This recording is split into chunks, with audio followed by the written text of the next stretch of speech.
गणेशाय नमः।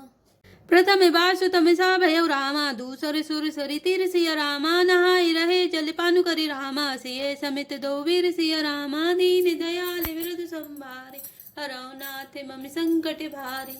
अर्थात श्री राम जी का पहला निवास मुकाम तमसा के तट पर हुआ, दूसरा गंगा तीर पर। सीता जी सहित दोनों भाई उस दिन स्नान करके जल पीकर ही रहे।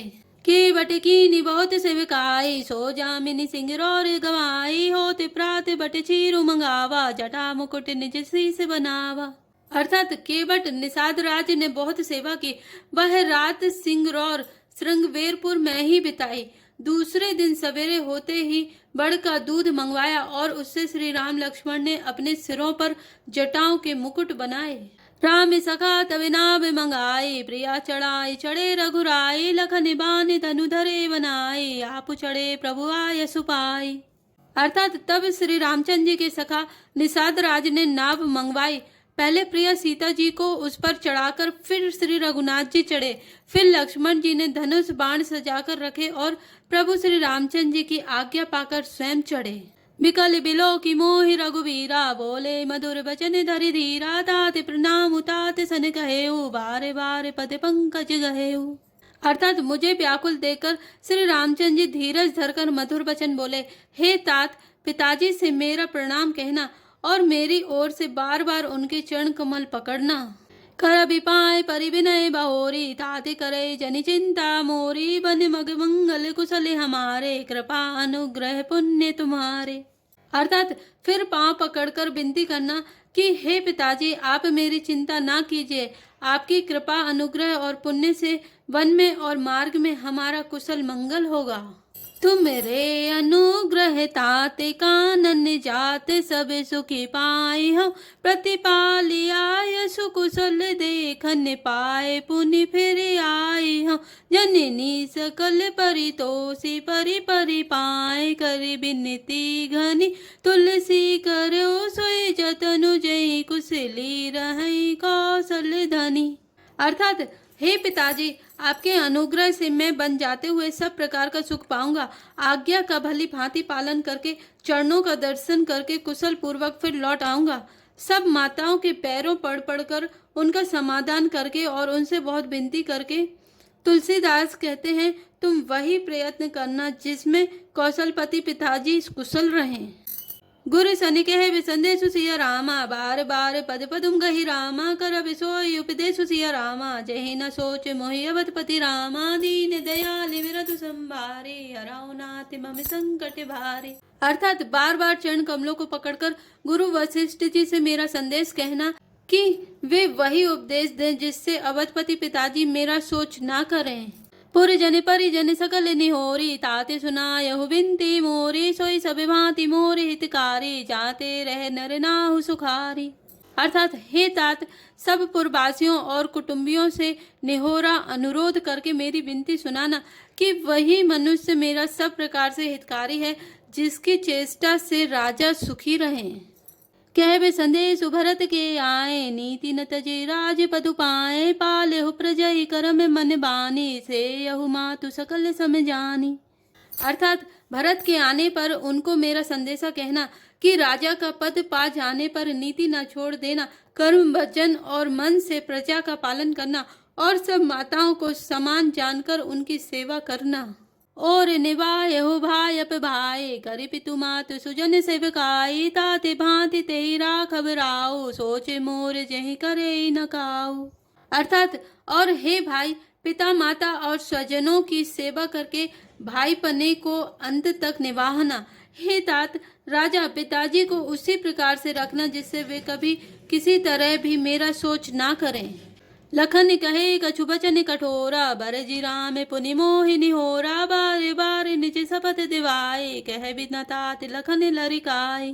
अर्थात लक्ष्मण जी ने कुछ कठोर वचन कहे, किंतु श्री राम जी ने उन्हें बरज कर फिर मुझसे अनुरोध किया और बार बार अपनी सौगंध दिलाई और कहा, हे तात, लक्ष्मण का लड़कपन वहां न कहना। कही प्रणाम कछु कहन लिए रामा, सिए भई शिथिल सने सिया रामा, थकित वचन लोचन सजल रामा, पुलक पल्लवित देह सिया रामा, दीन दयाल विरधु संभारे, हरौ नाथ मम संकट भारे। अर्थात प्रणाम कर सीता जी भी कुछ कहने लगी थी, परंतु स्नेहवश वे शिथिल हो गईं। उनकी वाणी रुक गई, नेत्रों में जल भर आया और शरीर रोमांच से व्याप्त हो गया। तही अवसर रघुबर रुक पाई, के बट पारे नाव चलाए, रघुकुल तिलक चले एहि भांति, देखा उठाड़े कुल सुधरी छाती। अर्थात उसी समय श्री रामचंद्र जी का रुख पाकर केवट ने पार जाने के लिए नाव चला दी। इस प्रकार रघुवंश तिलक श्री रामचंद्र जी चल दिए और मैं छाती पर वज्र रखकर खड़ा खड़ा देखता रहा। मैं आपन किमि कहूँ कलेसो, जियत फिरे ओले राम संदेशो, अस कही सचिव वचन रही गयऊ, हानि गलानि सोच बस भयऊ। अर्थात मैं अपने क्लेश को कैसे कहूँ, जो श्री राम जी का यह संदेशा लेकर जीता ही लौट आया। ऐसा कहकर मंत्री की वाणी रुक गई, वे चुप हो गए और वे हानि की गलानी और सोच के बस हो गए। सूते बचन सुनित ही नर नाहु, परे उधरनी उदार उन दाहु, तले पति भी समय मोह मन मापा, माजा मन हो मीन कहु व्यापा। अर्थात सारथी सुमंत्र के वचन सुनते ही राजा पृथ्वी पर गिर पड़े। उनके हृदय में भयानक जलन होने लगी, वे तड़पने लगे। उनका मन भीषण मोह से व्याकुल हो गया, मानो मछली को मांझा व्याप गया हो, पहली वर्षा का जल लग गया हो। करि बिलाप सबरो वही रानी, महाविपति किमि जाई बखानी, सुनि बिलाप दुख हूँ दुख लागा, धीरज हूँ कर धीरज भागा। अर्थात सब रानियां बिलाप करके रो रही हैं। उस महान विपत्ति का कैसे वर्णन किया जाए। उस समय के बिलाप को सुनकर दुख को भी दुख लगा और धीरज का भी धीरज भाग गया।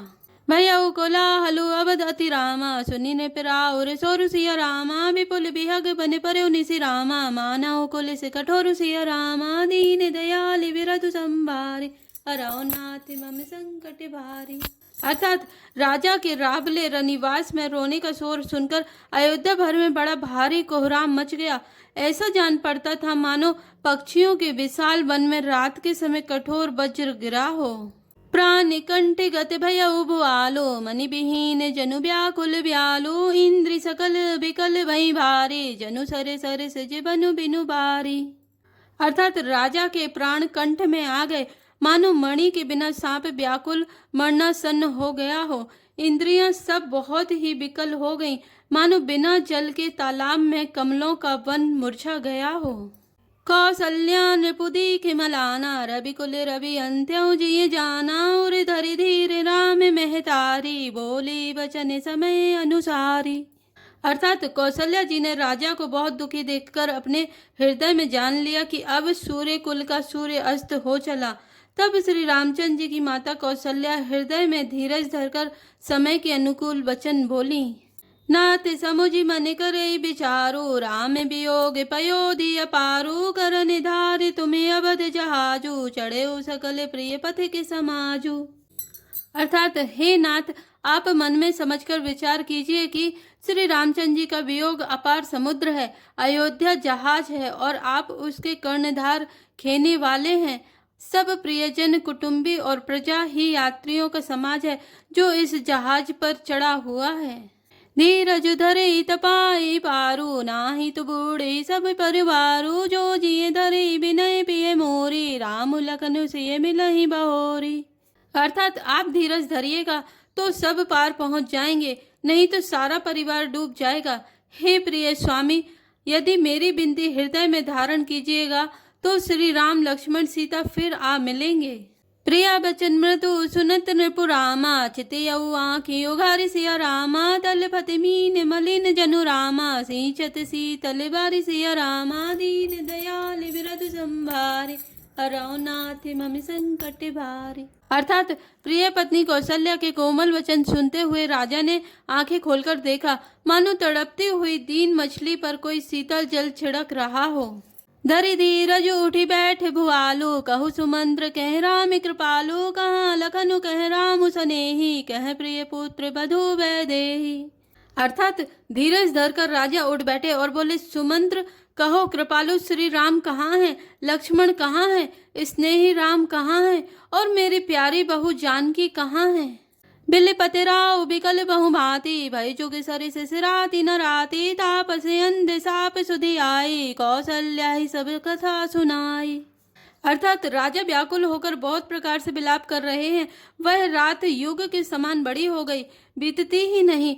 राजा को अंधे तपस्वी श्रवण कुमार के पिता के शाप की याद आ गई। उन्होंने सब कथा कौशल्या को कह सुनाई। भय विकल बरिनत इतिहासा, राम रहित छिग जीवने आशा, सो तनु राखी करब में कहा, जहि न प्रेम पनु मोर निवाहा। अर्थात उस इतिहास का वर्णन करते करते राजा व्याकुल हो गए और कहने लगे कि श्री राम के बिना जीने की आशा को धिक्कार है। मैं उस शरीर को रखकर क्या करूंगा जिसने मेरा प्रेम का प्रण नहीं निभाया। हा रघुनंदन प्राण प्रीते, तुम्हें बिन जियते बहुत दिन बीते। हा जानकी लखन हा रघुबर, हा पितु हित चित चातक जलधर। अर्थात हा रघुकुल को आनंद देने वाले मेरे प्राण प्यारे राम, तुम्हारे बिना जीते हुए मुझे बहुत दिन बीत गए। हा जानकी लक्ष्मण, हा रघुवर, हा पिता के चित्त रूपी चातक के हित करने वाले मेघ। राम राम कहि रामा, राम राम कहि राम सिया रामा। तनु परिहरि रघुबर बिरह रामा, राव गयो सुरधाम सिया रामा। दीन दयाल बिरधु संभारी, हरौ नाथ मम संकट भारी। अर्थात राम राम कहकर, फिर राम कहकर, फिर राम राम कहकर और फिर राम कहकर राजा श्री राम के विरह में शरीर त्याग कर सुरलोक को सिधार गए। जय श्री राम, जय जय हनुमान।